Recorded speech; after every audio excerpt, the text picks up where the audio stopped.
খাও টম, তোমার চা খাওয়া বের করছি এক্ষুনি। সমুদ্রের পাশে বসে চা খাওয়ার মজাই আলাদা। তোমার মজা বের করছি, দাঁড়াও। এই নাও, বালি দিয়ে চা খাও। আমিও বালি ঢেলে দিই, এবার টম বুঝবে মজা। চা হয়ে গেছে, এবার খেয়ে ফেলি। এটা কি খেয়ে ফেললাম? এক এক থেক থেক থেক। হাই হাই, বালি খেয়ে ফেলছি। এবার তোমাকে লবণ পানি খাওয়াচ্ছি, দাঁড়াও। এই নাও টম, সুস্বাদু পানি খাও। আমার কাছে দাও, তাড়াতাড়ি তাড়াতাড়ি খেয়ে ফেলি। হাই হাই, এটা কি খেয়ে ফেললাম আমি?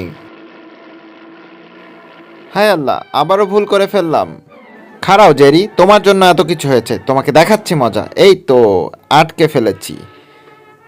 এই তো, এবার তোমাকে কেটে পিস পিস করে ফেলবো। এই তো, কই গেল? হাই হাই, মাটির ভিতরে ঢুকে গেছে। আমি খুঁজে ওকে ধরবই ধরবো। কই যাচ্ছ টম? দাঁড়াও, তোমাকে বালি চাপা দিয়ে দিই। এই তো হয়ে গেছে, এবার এক বাড়ি দিয়ে তোমাকে উড়িয়ে দেবো টম। এই তো, উঠে আসো। এই তো হয়ে গেল, এবার আমি পালাই। কোথায় পালাবে জেরি? তোমাকে এবার ধরবই ধরবো। কই গেল? কই গেল? টেনশনে মাথা কাজ করছে না, একটা কলা খেয়ে নি। কোথায় গেল? কোথায় গেল? এই তো, কলাটা এবার খেয়ে ফেলি। হাই হাই, খাওয়ার আগে মুখে ঢুকে গেল কিভাবে? পরবর্তী ভিডিও দেখার জন্য আমাদের চ্যানেলটি সাবস্ক্রাইব করে বেল আইকনে প্রেস করে রাখুন। ধন্যবাদ সবাইকে।